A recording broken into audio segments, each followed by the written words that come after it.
Hola amigos, ¿cómo están? Muy buenas tardes, bienvenidos a Desde los Libros. Yo soy Maru Rodríguez y pues bueno, hoy tenemos un programa muy interesante porque vamos a recordar a una persona que brilló mucho en el mundo de la literatura, que es Eusebio Rubalcaba. Nos viene a hablar el editor de Lectorum, concretamente de uno de sus últimos libros, La tumba del alacrán. Y bueno, quiero darle la bienvenida a Enrique León. Hola Enrique. Hola, ¿cómo estás? ¿Cómo estás? Muy bien, muchas Oye, gracias. pues bienvenido a Desde los Libros. Nos vienes a hablar de un grande de la literatura que partió hace apenas unos meses, en febrero, pero dejó muchas obras que podemos disfrutar. Sí, así es. Lamentablemente Eusebio muere joven y nos acaba de dejar hace poco. Sin embargo, es cierto, la obra que deja es totalmente poderosa y es de una manufactura muy interesante. Es uno de los grandes cuentistas mexicanos. Sí, que algo maravilloso de este autor es que incursionó en diferentes géneros, ¿no? O sea, se atrevió a hacer un poquito de todo, hizo cuento, hizo novela, y entonces se metió a diferentes géneros de una manera magistral. Sí, inclusive incursionó en el periodismo.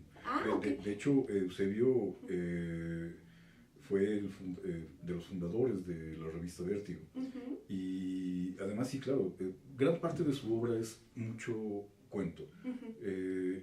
Y de manera póstuma lo va a hacer ahora con una novela gráfica que saldrá posteriormente. Que de hecho también es de Lectorum. También la estamos editando. Todavía él la alcanza a escribir el año pasado. Uh-huh. Y bueno, el proceso de edición es largo, entonces por desgracia no lo alcanza a ver. ¿Ya no vio este último libro? Impreso, no. Él alcanzó a revisarlo. Lo estábamos editando justo el año pasado. Uh-huh. Y alcanzó a darle el visto bueno para que se fuera a imprenta. Ok, bueno, es un libro muy interesante, de hecho nos vienes a invitar a leerlo, pero algo como muy importante de la pluma de Eusebio Rubalcaba es la manera en cómo te dice las cosas, ¿no? Empiezas a tener una conversación ahí en sus textos que de alguna manera sí son un sangoloteo a la realidad que estamos viviendo y que muchas veces no vivimos de manera directa, tal vez en nosotros, pero que sí observamos y que a veces hacemos como ojos ciegos o oídos sordos y él te da un jalón a la realidad de repente de una manera bastante cruda. Sí, su pluma no era edulcorada, eso sí. Él decía las cosas directamente, a rajatabla. Él no se andaba por las ramas.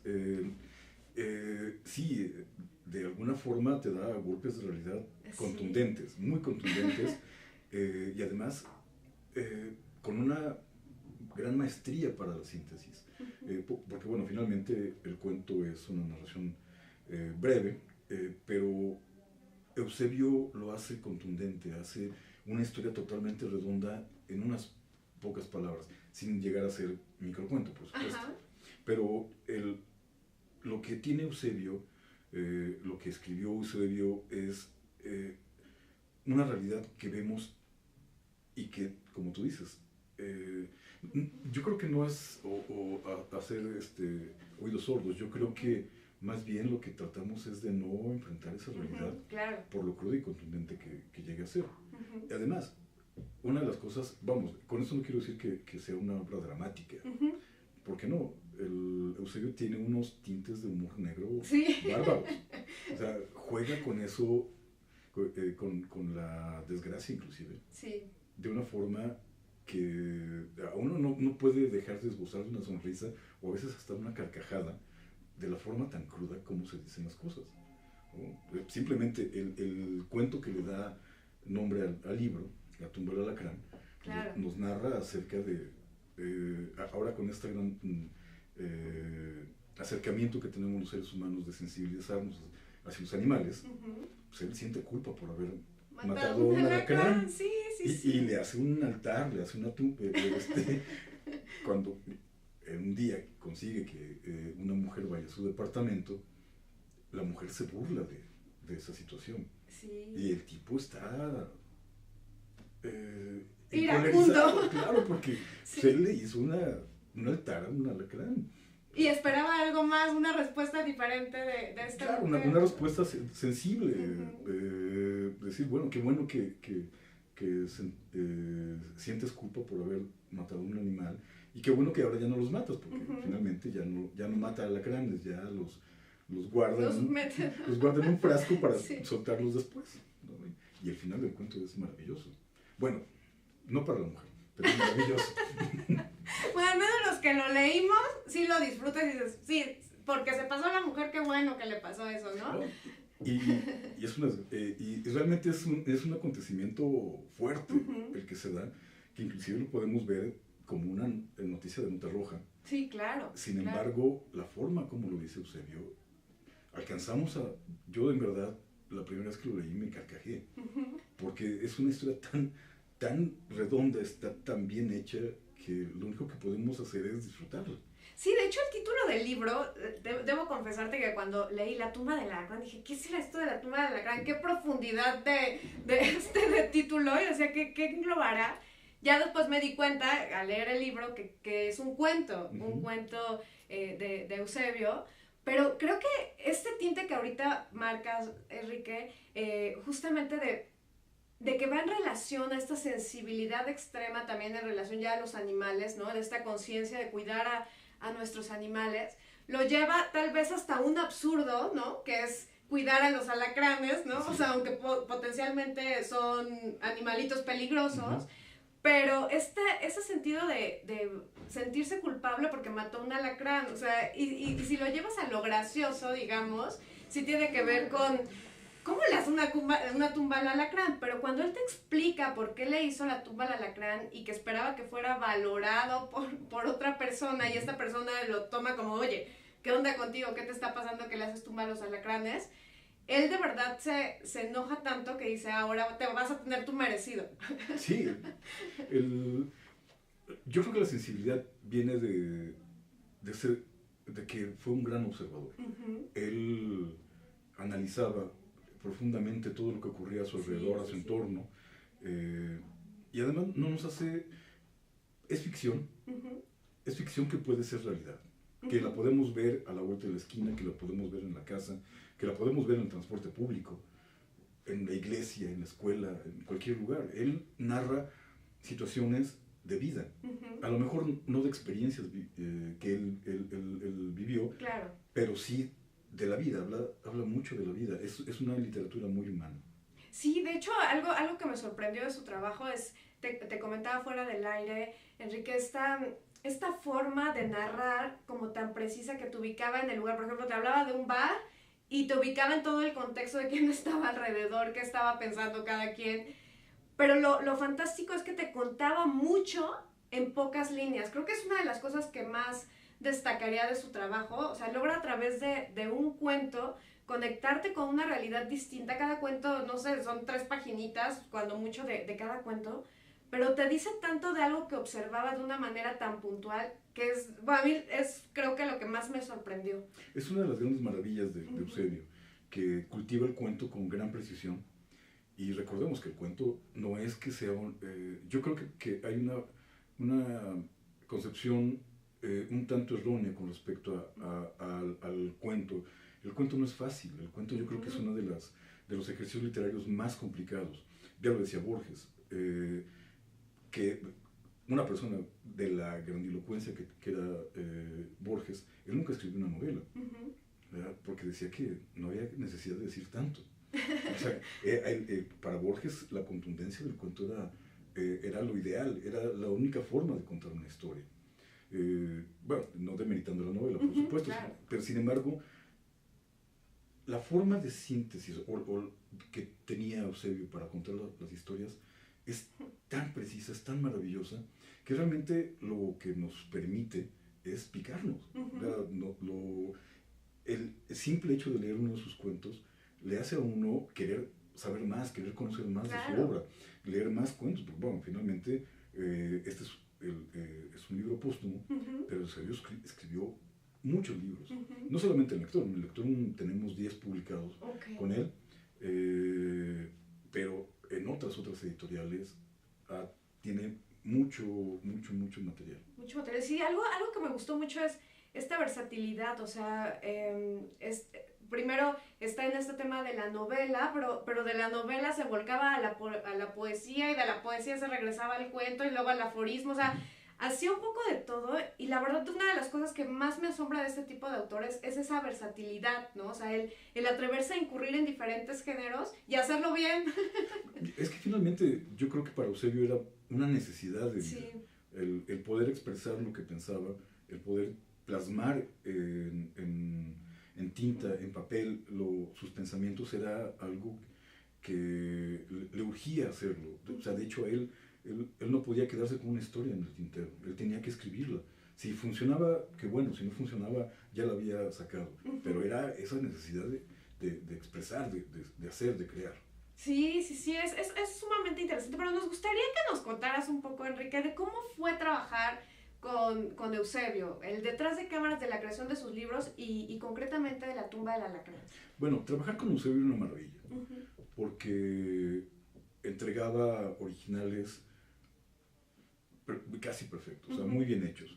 Hay el proceso editorial de revisión, de corrección de estilo, de formación, es un poco largo por los cuidados que se tienen que tener. Sin embargo, con Eusebio era maravilloso, porque era recibir un libro casi limpio. No había modificaciones sustanciales a las historias, porque estaban muy bien hechas, muy redondas. Quizás una frase licuada, quizás una coma que podría estar de más, era lo único que se le podía meter, porque no había necesidad. El ir y venir de la obra, que yo le entregaba correcciones y él regresaba para autorizarlas o no, o para meterle más, era una cosa maravillosa, porque era un trabajo muy fino que él hacía.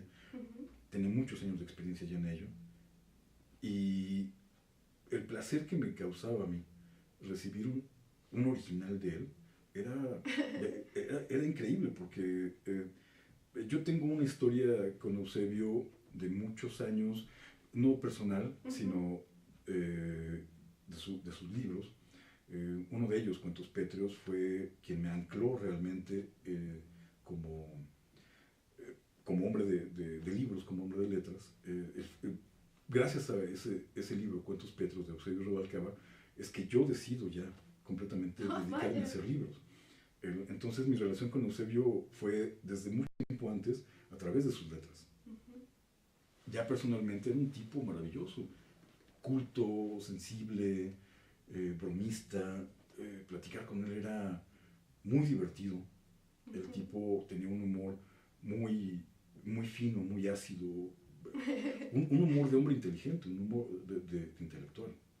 Así fue la experiencia de trabajar con Eusebio.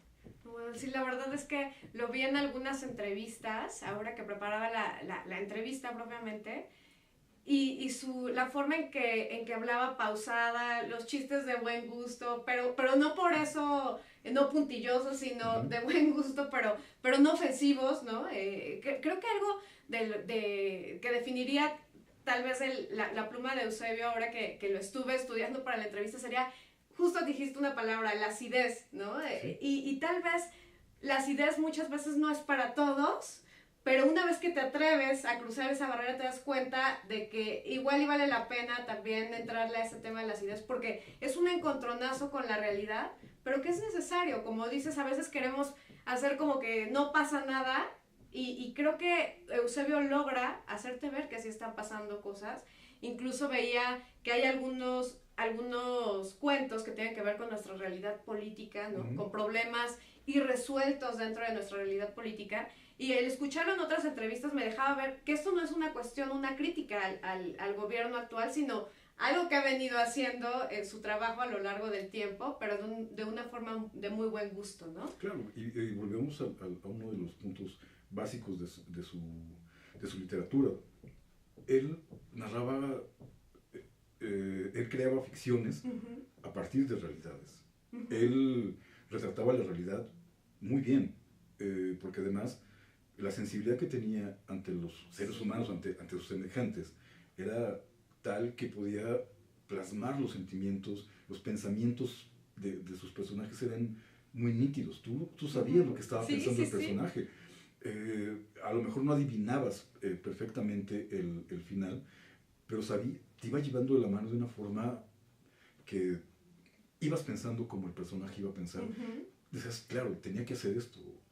Era una comprensión del lenguaje, de los pensamientos, de la sociedad, muy, muy interesante de Eusebio. Sí, de hecho, ahora que leía los cuentos, yo decía, ¿y cómo se imagina tantas cosas, no? Yo decía, bueno, los mexicanos también le damos tela de dónde cortar, la verdad, ¿no?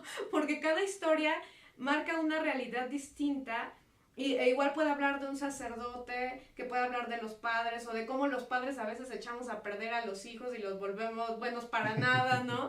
O sea, un poquito como de todo. Yo decía, ay, hasta pareciera que está contando su propia historia con tanta familiaridad de cómo narra las cosas. Tú te imaginas, y no será él el de la historia porque lo dice con tanta puntualidad que realmente yo creo que es de lo rico de leerlo. O sea, realmente te mete con el personaje y como dices, te va llevando de la mano al detalle con el personaje en pocas palabras, ¿no? Que creo que es algo de lo magnífico. En pocas palabras te lleva a una gran historia y en algunos casos el final sí es totalmente inesperado. Bueno, a mí me sucedió que decía, ay, ¿y cómo le sucedió esto a este señor, no? Y eso es algo muy bonito. Entonces, ¿qué va a encontrar el público, Enrique, en este libro? Historias de vida.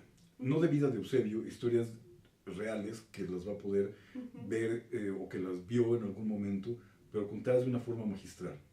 Va a encontrarse con un humor muy fino, muy sarcástico, muy ácido, pero que atreviéndose a disfrutar este tipo de humor es maravilloso. Va a encontrar una capacidad de síntesis increíble y lo más importante es que va a encontrarse con historias divertidas, otras no tan divertidas, pero muy bien hechas y con historias disfrutables, con historias que va a poder disfrutar y que le van a invitar a querer conocer más acerca de la obra de Eusebio. Oye, Enrique, ¿y cómo fue este momento en Lectorum una vez que parte Eusebio, esa sensación dentro de la editorial? ¿Cómo fue el enterarte de que había partido? Porque finalmente yo no me puedo imaginar realmente el tema de que se quede una obra en el tintero que el autor no hubiera podido ver terminada, pero que al final se queda y es parte del legado. Mira, recibí una noticia con gran pena. De alguna forma estábamos conectados con Eusebio, más allá de la cuestión editorial. Porfirio Romo, el director general de Lectorum, era amigo personal de Eusebio de muchísimos años. Había trabajado con él desde hacía muchos años. Yo lo conocía personalmente Eusebio, antes inclusive de Lectorum, y pues nos enteramos inclusive desde que él ingresa al hospital, por desgracia, y estamos muy al pendiente no solo por noticias, sino por relación estrecha con la familia. Y fue un seguimiento doloroso porque pues, nosotros teníamos la esperanza de que saliera del hospital caminando. Y cuando nos enteramos pues que ya no había sido así, pues fue una gran pena. En verdad, el sentimiento de pérdida que tuvimos, sí, claro. no solo de un autor, sino de un amigo, de un compañero, de un maestro, fue grande. Sí, no, sin duda. Yo la verdad es que ahora que pensaba, porque desde que me dijeron del libro, y decían que ya no lo había podido ver Eusebio, yo decía, como autor, creo que una de las grandes satisfacciones es ver algo terminado y de hecho él también lo mencionaba, ¿no? Esto de poder ver sus obras. De hecho decía que no sabía cómo elegir la predilecta, ¿no? Porque todas tenían algo de especial. Pero a nivel de la editorial, sí debe ser un golpe bastante fuerte el tema de que haya partido antes de verlo, pero lo maravilloso de la obra de estas personas es que, pues, se queda para siempre, ¿no? Realmente eso es lo maravilloso. Sí, el legado perdura y va a perdurar, porque es una de las plumas, yo creo que más inteligentes que ha tenido el cuento mexicano. Es un tipo de literatura que no es necesario compenetrarse en estudios, es una literatura para disfrutar, pero no por ello banal, al contrario, es una escritura tan bien hecha, que es profunda, pero que lo va a poder entender cualquier persona. Yo creo que la obra de Eusebio no solamente se va a quedar en una moda pasajera por su partida, sino que Eusebio ha gozado de un gran reconocimiento por parte del público, de los lectores, a lo largo de muchos años. Inclusive, pues, una de sus obras fue llevada al cine, El Rito de Sangre, ¿no? Entonces, ahí queda el legado de Eusebio, ¿no? Y bueno, y próximamente con una novela gráfica que él, cuando le mencionamos el proyecto, casi brincaba de gusto, porque era algo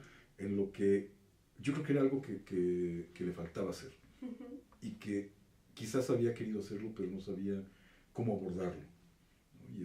Y es una historia maravillosa, porque además, si La tumba del alacrán es cruda, es áspera, es ácida, Adrenalina, que es como se va a llamar la próxima novela gráfica, es aún más. Y va a estar ilustrada por un gran comiquero español, que finalmente nos va a retratar una realidad cruda bien interesante, ¿no? Pero, esa próximamente platicaremos de ella, pero... Sí, claro, ya lo tendrás que traer. Está en el horno. No, pues realmente creo que hay muchas cosas pendientes por leer, ¿no? Algo de lo que sucede cuando uno de estos personajes de la literatura parte, creo que la parte del homenaje es seguir leyendo su obra, y sin duda comenzar con La tumba del alacrán, creo que te conecta con esa emoción de querer seguir conociendo más de Eusebio. Y también, amigos, si tienen oportunidad de buscar en Google a Eusebio Rubalcaba, y vean por favor las entrevistas, porque las entrevistas que tuvo con diferentes medios, tanto del tema de la literatura, de sus libros propiamente, como del tema de la música, porque también era un apasionado de la música, es maravilloso escucharlo, porque como te digo, en este tono pausado, tranquilo, ¿no? Como siempre aportando. Y algo que me gustaba mucho de una entrevista que dio es que decía que sus padres eran músicos, pero que él no tenía la vocación por la música, pero era un enamorado de la música, ¿no? Entonces... Sí, el gran melómano. Sí. Eusebio tenía una colección impresionante de música, principalmente música clásica, música de cámara, pero él disfrutaba casi cualquier música. Y digo casi porque sí tenía sus asegúnes, como todos, pero tenía una gran colección de música. Él no podía estar un día sin oír música. Sí, de hecho me encantó una frase que dijo en una de las entrevistas en la que mencionó que pues desde el vientre de su mamá ya amaba la música, porque sus papás preparaban pues música, sonetos dentro de, bueno, mientras él estaba dentro del vientre de su mamá, y decía pues que él prácticamente pues desde antes de nacer ya estaba en contacto con la música, y pues obviamente cuando nació siguió en contacto con la música, pero era una herramienta más de su día a día, una forma de vida también la música, pero su gran pasión la literatura, que de hecho la descubrió ya como después de los 20 años, esta vocación también, ¿no? Sí, él decía que había entrado tarde, pero que había entrado, que finalmente había entrado. Eusebio, yo creo que no hubiera sido lo grande que fue su obra, si no hubiera tenido esta madurez para poder ingresar a las letras. Yo creo que el tiempo de entrada no se puede medir. Hay autores que entran mucho más grandes a la literatura. Claro. Sin embargo, Eusebio desde sus primeros años que incursionó empezó a dar con todo. Sí, no, y dice que una vez que entró, sintió como si se hubiera prendido la luz, ¿no? Así es. Pero eso es maravilloso. Sí, porque no solo era un escape, no solo se fugaba a través de la escritura, sino que se convierte, descubre que todo esto que traía atrás era por la necesidad de escribir, por la necesidad de crear historias, de plasmar historias, y esto se convierte en una necesidad de vida. Pero dicho esto, también después él lo imparte a través de talleres, también crea talleres. Deja un gran legado, no solo en papel, sino también a través de alumnos Claro. a los cuales instruyó y deja una gran escuela. Lo cierto es que las generaciones que tomaron clases con él, que tomaron talleres con él, están repuntando hacia lados interesantes. Ah, ok. Sí, y yo creo que es una persona de una vida redonda, ¿no? Una vida de gustos exquisitos, de placeres bien dados y de una gran bondad de vida. Él era muy bondadoso, era muy generoso. Sí, sin duda. Oye, Enrique, ¿me dejarías compartir una frase que precisamente ahorita que hablábamos de como este legado que dejaba, bueno, que dejó con los alumnos de su clase de creación literaria? Hay un alumno que lo entrevistó que se llama, ahorita déjame ver, aquí tengo el dato, Daniel Barragán, que es un alumno de creación literaria de la Universidad Autónoma de la Ciudad de México, y él le pregunta, ¿por qué escribir novela? ¿Por qué escribir cuento en esta época? Y me encantaría compartirles a ustedes, amigos, a ti, Enrique, que dice: yo simple y llanamente escribo y no puedo dejar de escribir, sea una o el otro, es decir, cuento o novela. Porque tengo necesidad de contar, tengo necesidad de decir lo que se cuece adentro de mí y que tengo que manifestar y sacar a la luz tantos individuos que traigo entre pecho y espalda, tantas situaciones. Todo eso es para mí una fuente de felicidad espiritual. Yo tengo que hacerlo porque si no, trueno, moriría por dentro. Y me encantó eso porque cuando yo leía su libro y que me hacía esta pregunta, yo decía, bueno, realmente me hubiera encantado preguntarle cómo se le ocurría tantas cosas. Al final, después de que escuché esto de la entrevista, dije, bueno, es que este hombre estaba observando constantemente todo lo que sucedía a su alrededor. Claro. Y de verdad que si no lo sacaba, se iba a morir por dentro. Sí. El tipo no solamente observaba, analizaba todo lo que estaba a su alrededor.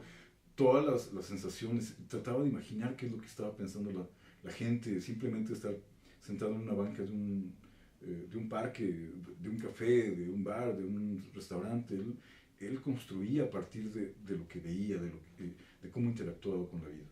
Claro, no, realmente, amigos, por favor, lean La tumba del alacrán, no se van a arrepentir, se van a conectar mucho con este autor, porque al final la forma de reconocer el gran esfuerzo, el gran trabajo de nuestros escritores es leyéndolos. Enrique, ya nos vamos a tener que ir, pero por favor dile al auditorio dónde consigue La tumba del alacrán.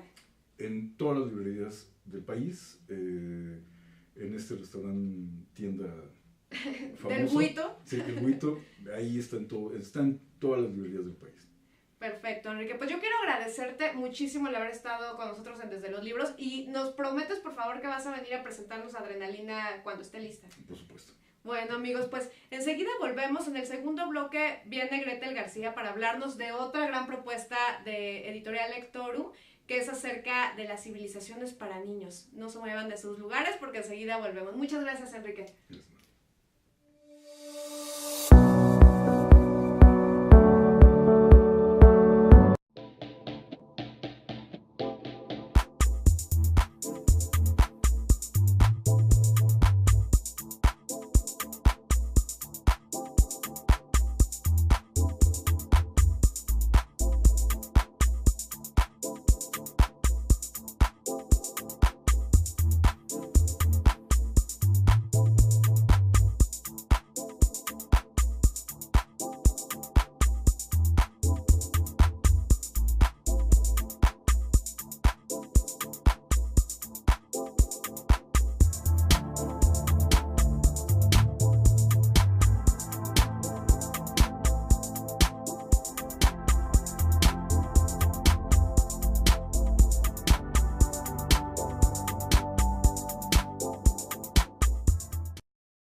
conferencista internacional, experto en temas empresariales, experiencia de 18 años en empresas multinacionales, entrena ejecutivos vendedores y empleados de 62 empresas multinacionales. Conductor del programa Líderes en Acción en Astele.tv. Ha brindado más de 2.500 conferencias en México, Centro y Sudamérica. Orador profesional y campeón nacional de oratoria. Considerado el comunicador del año. Gildardo Avendaño.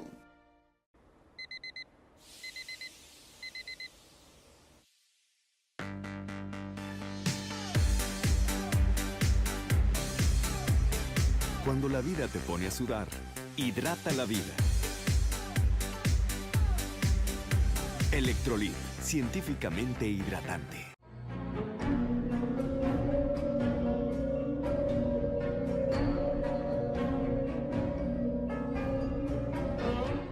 Rosso Fragola. Arte en fresa que seduce tus sentidos.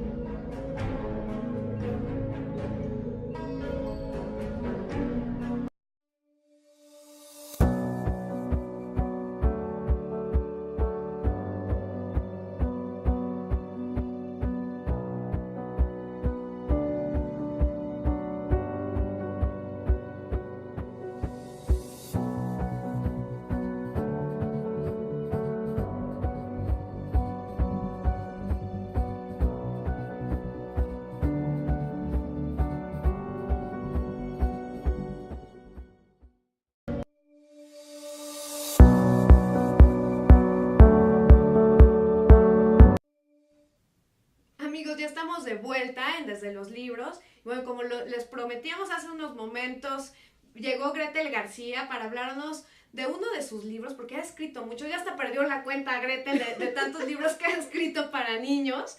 Pero bueno, ahorita que estamos en la época vacacional, queridos amigos, créanme que los libros de Gretel son una excelente opción. Ya estuve viendo el que me enviaron, que fue este de Civilizaciones para Niños.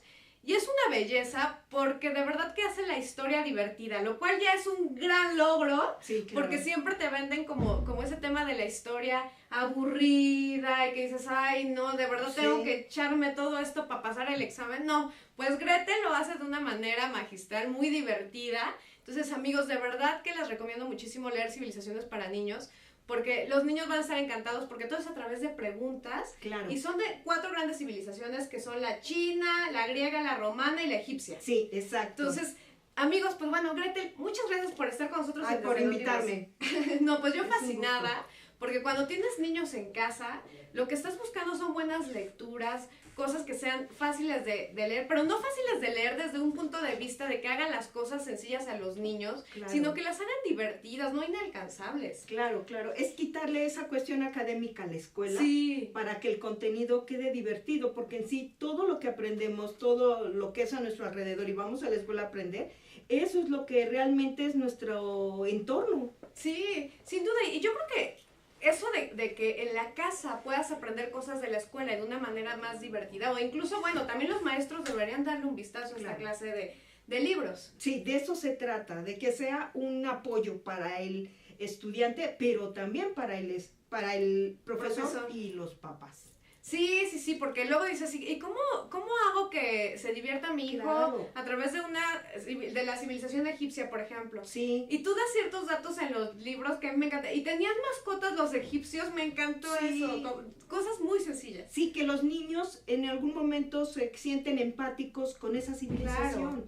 O saber qué heredamos de esas civilizaciones tan grandes. Eso es lo bonito, ¿no? Sí, que de hecho algo valioso de tu texto, sin duda, es el tema de cómo la historia de hecho, me imagino todo el trabajo que hay detrás de esto, Gretel, sí, claro, de investigación, porque algo que tal vez te llevó muchos libros leer, sí, lo logras sintetizar para los niños de una manera muy ágil. Sí, generalmente el de las civilizaciones fue un libro que aproximadamente me tardé como unos 4 años. ¡Guau! ¿No? Pero como hormiga. Iba yo a alguna biblioteca, conseguía yo material, en la red conseguía material, en las ferias de los libros conseguía material. Entonces llegué a tener una cantidad de material, después ponerme a leerlo, clasificarlo y como si fuera extractor de jugo, especiales para niños, sacar lo mejor para dárselos a ellos. Sí, eso fíjate que ahora que lo estaba leyendo yo decía, bueno, ¿y esta mujer cómo logró sacar tantos datos tan variados? Sí. Porque hablas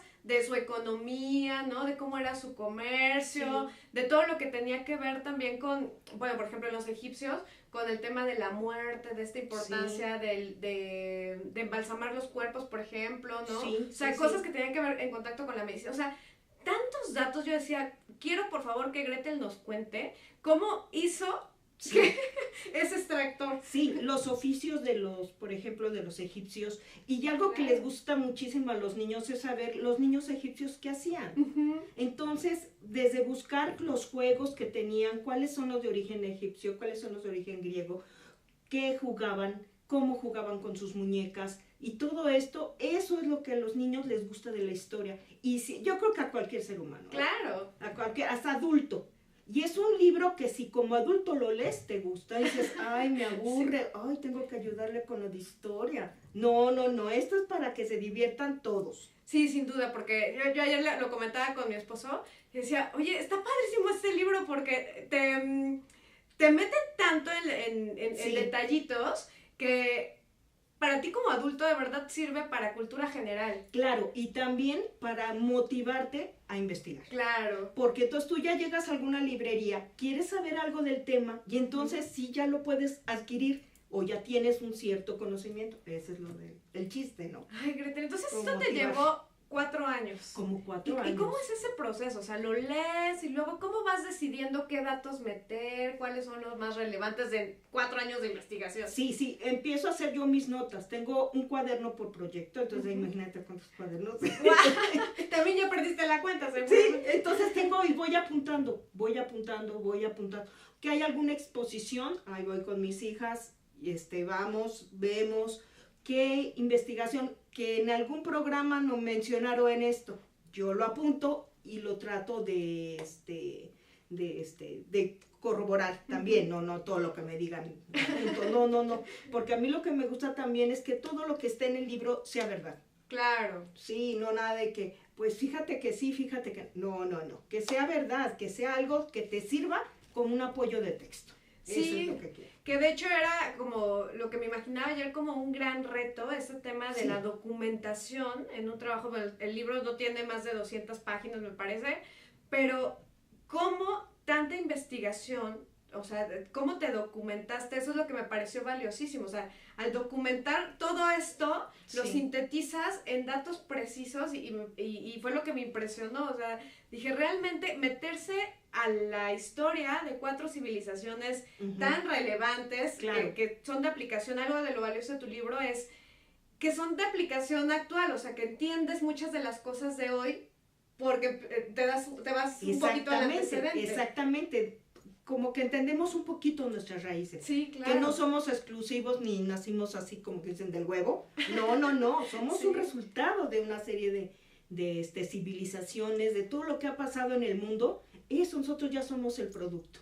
Eso es lo que tienen que entender los niños. Que también tienen que ellos mejorar, ellos tienen que gustarles su historia para poder hacer más cosas.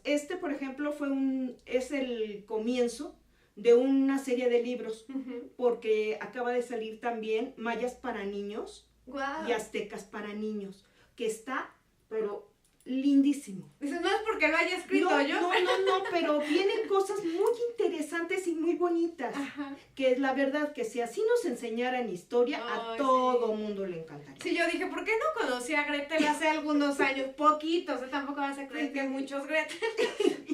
pero sí, la verdad es que tú haces la historia divertida, pero justamente en función de eso me gustaría que le contaras al auditorio por qué o para qué escribir libros para niños? Porque aparte tienes un super equipo en tu casa, un super equipo de editoras, sí, de editoras y todo. Sí, bueno, yo desde pequeña, a mí, yo creo que también quiere decir mucho en donde creces, ¿no? Uh-huh. Mi papá viajaba mucho, entonces siempre me traía, muchas cosas para iluminar, Uh-huh. libros que me leía, los clásicos, para colorear, entonces siempre estuve rodeado de libros, Uh-huh. siempre, y me encantaron, les agarré un amor que de aquellos, y sí me metió en la cabeza que yo quería ser autora de libros para niños, yo quería contar cuentos para niños.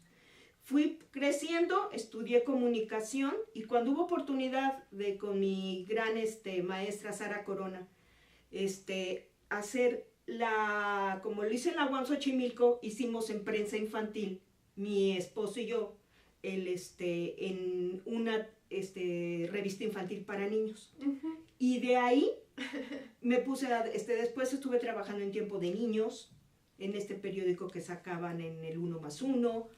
Después hicimos un suplemento por 4 años, Wow. del Sol de México para niños. Hicimos en Universal, hicimos una hoja de suplemento también en el Tabasco Hoy. Entonces siempre dije para niños. Era un público que a mí se me hace muy fácil porque a mí me gusta aterrizar las cosas, uh-huh, como les digo, ¿no? Algo que es de pronto muy complicado, si tú se lo dices de la forma más sencilla a un niño, ya la hiciste. Entonces, claro, eso es lo que a mí, y mis hijas, que en aquel entonces eran 2, porque ya son 3, eran 2 y estaban pequeñas, eran nuestras editoras. Entonces, después me caso con el que era mi esposo, y entonces con él también hago libros. Vaya. Y entre los dos pues hacemos ahí un equipo, que ellas eran nuestras ¿cómo se llama? Correctoras, y sí, no me gusta, sí me gusta, porque además hay otros libros como también tenemos unos libros muy bonitos de chistes y toritos para niños que se hizo para las necesidades de preescolar. Okay. Entonces hay así como van creciendo mis hijas, voy teniendo de todos. No, pues debe ser una maravilla para tus hijas tener tantos libros de mamá y papá en casa. Aunque a ellos ya les gusta escribir. Ah, sí, vale, pues sí. Era como el camino que debías de seguir, ¿no? O sea, sí, con sí, papás aunque una chica me dijo, no mamá, yo no, esto sí de escribir libros, no, gracias, sus hermanas sí, pero ella no, entonces ella ya es por la tecnología, la tablet, claro, y sí, eso es lo que le gusta, esto ya como que no mucho. Sí, ahorita que te escucho, Gretel, fíjate que me acordé de que luego que he platicado también con otros autores de niños, decía que no es hacer las cosas simples para que los niños lo entiendan, porque de hecho los niños muchas veces entienden hasta más que los adultos, sí, tienen claro, una capacidad de razonar y de irse al detalle y demás, que a veces muchos adultos quisiéramos, claro, ¿no? Claro. Pero algo que me gusta mucho de libros como los tuyos es que invitan a pensar, ¿no? O sea, sí, y como dices, das un dato, pero después de ese dato, como que el niño se queda maquinando esto de, ¿y qué tal si averiguo más, no? De por qué les sí, gustaban los gatos a los egipcios. Exacto, y entonces investigo sobre los gatos y a lo mejor me animo y tengo una mascota, entonces ya los estoy invitando también a investigar, que en esta vida se necesita muchísimo, yo siento, y con el internet y demás, es un arma tan valiosa que se puede utilizar tan en bien de nosotros y de los niños, increíble. Entonces hay mucho material. ¿Qué nos traes ahora aparte de Civilizaciones para niños? Porque veo que nos traes bastantes cosas. Este es un libro que casi acaba de salir, que es no porque yo lo hice, pero es una maravilla. Porque son las artes plásticas aplicadas, pero con todo el material que tiene uno en casa.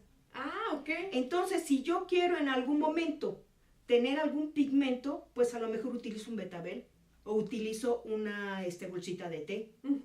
Si quiero hacer alguna técnica, pues lo puedo hacer con gis y resistol, con gelatina y resistol también. No, vaya. No, entonces son una serie de cosas que este es un gran apoyo para los maestros y para los niños un poquito mayorcitos que sí pueden hacer las cosas sin peligro y sin que les vaya a pasar nada. Y pueden pasar yo creo que más de una tarde, divertidísimos, si eligen qué hacer.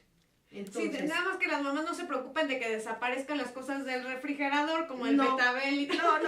Y eso sí, que dejen que se manche. Sí, pues sí, es Sí, parte que del dejen juego. que toquen. Sí, hay niños que los traman desde chiquitos por lo mismo. Ay, no te vayas a manchar. Ay, no, híjole, yo que también doy talleres para fomento a la lectura, híjole, es una angustia en los niños que me van a regañar. Pues así les digo, tráiganse una playera, se les pone una playera encima y se les advierte a las mamás. Porque esto es para que los niños sientan, para que Claro. los niños se expresen. ¿Desde qué edades? Pues yo me atrevería a decir que desde los 3 años, Ok. desde los 3. Es como los niños, eso que es un mito, que dicen que los niños no pueden leer desde chiquitos, si tú los enseñas Sí, claro. a leer desde que están en tu vientre, el niño nace con esa inquietud. ¿Por qué? Porque va a asociar la voz de su mamá con algo tranquilo. Y sea lo que estés contando. Sí, no, y algo que me decían también de cuando estaba, yo tengo una bebé de 1 año, 2 meses, y me decían lo mismo, que leyera en, Sí. le leyera en el Sí. vientre, y entonces le leía en el vientre, porque aparte se forma una conexión muy bonita. Muy bonita, sí. Pero hoy en día, bueno, ayer justamente subí al Twitter una foto de mi bebé leyendo, bueno, viendo un libro, porque ahora ya las imágenes le llaman mucho la atención.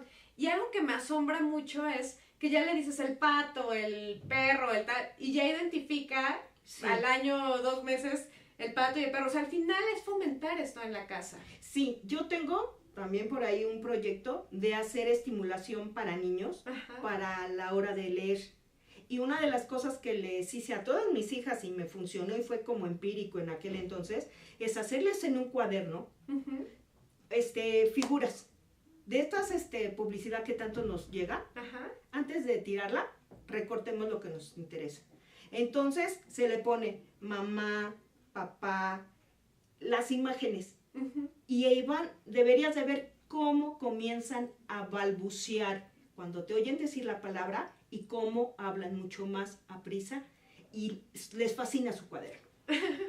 Y su pues buen señala. tip. Sí, sin que hablen, así, ay, mamá, papá, leche. No, ¿qué es eso? Ay, ¿qué dijo mi niña? Ay, qué bonito. No, porque si no, no habla bien. Añi. No. Hablarles. Ajá. Leche, galleta, dulce. Y te entienden, si son más inteligentes de lo que uno se imagina. Piensa uno, no entienden, claro que sí. Sí, hace algunos días estuvo con nosotros Angélica Sátiro, que hace también grandes libros de filosofía para niños, y decía esto, y algo de lo mágico también de sus libros es que a través de los textos, a través de las imágenes, pues te invitan mucho a reflexionar el porqué de las cosas y todo esto. Y me encanta con esto que nos estás diciendo ahorita, Gretel, o sea, no tienes que hacerle las cosas al niño como si tuvieras que hacer chiquito lo grandote, ¿no? O sea, no. de hecho tienes que tener esa capacidad de transmitir al niño las cosas de una manera, no en donde se minimice o se les haga y digerido. no hablarle todo en ni. Sí, claro. No, así hacen niños ñoños. Sí, claro. Y después, ay, niñito, va mi nene, ven a comer. Y sale uno de ahí de casi 30 años, ¿no? Pues no. Tienes que decirle así. Espero que no les suene familiar eso, amigos. Yo tengo amigas que les pasa eso, así. Ay, mi niño que le tengo que dar de desayunar. Y dices, oye, Tere, ¿cuántos años tiene tu bebé? 40. Sí, 30. Y dices, perdón. Ay, no, qué impresión. Sí, no, por favor lean los libros de Gretel para que no nos suceda eso, porque realmente sí es bien importante eso, porque al final somos los papás los que determinamos mucho La educación. amor por la lectura, por ese tipo de educación. Sí. Y algo de lo que me gusta mucho de los invitados, Gretel, así como tú, es que invitan a los papás a ser parte claro. de este fomento a la lectura. Sí, claro. Y hay miles de libros que valen la pena leer para niños, o sea, nada más hay que Claro. escarbar un poquito. ¿Sabes qué es dejar un poco tu parte de niño? Dejarlo salir. Porque yo doy un taller y lo doy con los papás y los papás se tiran. Y al rato nadie está haciéndole caso al papá y el papá está pinta y el niño está pintando otra cosa. Claro, Pero a veces nos da miedo eso, ¿no? Como Sí. volver a ser niños. Sí. ¿qué van a decir? Claro. Ay, no, ¿qué dirán? No se preocupe. Yo te batí muy divertida, Gretel, Sí, y me encanta que seas así porque conectas con el público y transmites esta energía de hay que volver a ser niños, hay que divertirnos leyendo cosas a través bueno, cosas de la historia de manera divertida, porque ayer le decía a mi esposo, estoy de verdad emocionada cuando estoy leyendo este libro porque me dio como un baño de todos los datos que debía recordar de cultura general de estas civilizaciones, pero aparte también me diste a descubrir cosas que antes que de hecho ni sabía, ¿no? O sea, datos muy, muy específicos que podrían resultar hasta curiosos, ¿no? De las civilizaciones, pero que al final sí tenían un impacto tienen un impacto en lo que somos hoy. Claro. Sí, eso es una realidad. Y yo un poco, por eso no te hago textos. Por eso no me dedico a hacer, aunque sí estoy colaborando y colaboro en contenidos para libros de secundaria, de prepa, de primaria. A mí lo que me gusta es hacer libros de apoyo. Que tú puedas llevarte esto a tu casa y te ayude por lo menos para buscarle la otra cara a la historia. Que eso es muy bonito. Sí, que eso es algo yo creo que de lo más bonito de tu trabajo, Gretel, que nos haces ver la historia de una manera que te atrae, de una manera muy, como para seguir investigando y ciertos datos a través de hecho todo el libro, amigos, es a través de preguntas, que de hecho pues es como la base de todo, las preguntas, el preguntarnos cosas. Exactamente, y ese es el lenguaje en una parte del niño. Sí, claro. Esta pregunta y pregunta de ciertas cosas, ¿no? ¿Y por qué esto? ¿Por qué el otro? ¿Por qué los gatos? ¿Por qué esto? Y todo esto. Entonces de eso se trató más o menos este libro. Gretel, pues ya nos tenemos que ir, pero quiero que por favor le digas a nuestro querido auditorio dónde consigue tus libros. Bueno, estamos en esta plaza de los libros, el túnel de los libros del conocimiento, que está ahí, Editorial Lectorum. Ahí tienen todos. Y ahora sí que creo que también por internet en la página de Lectorum, también ahí estamos. Ok, perfecto. Pues entonces, amigos, dense una vuelta y llévense una bolsa grande para que se lleven todo. Sí, están todas las propuestas. Están a precios accesibles y tengo, pero para que se diviertan un rato. Gretel, quiero agradecerte el que hayas venido a darnos estas magníficas propuestas para ahora que están los niños de vacaciones, que un ratito están saltando y jugando y otro ratito que se sienten a leer un buen libro y aprender acerca de nuestras civilizaciones y de todo lo que nos han heredado en el mundo actual. Sí, claro. Bueno, Gretel, muchas gracias. Amigos, pues ya nos vamos. Fue un gusto estar con ustedes. Hoy tuvimos 2 grandes propuestas de Editorial Lectorum. Recuerden leer La tumba del alacrán de Eusebio Rubalcaba y también, por favor, Civilizaciones para niños de Gretel García. Y pues bueno, todas las demás propuestas que nos trajo. Muchas gracias por haber estado con nosotros y nos vemos el próximo lunes desde los libros. Hasta pronto.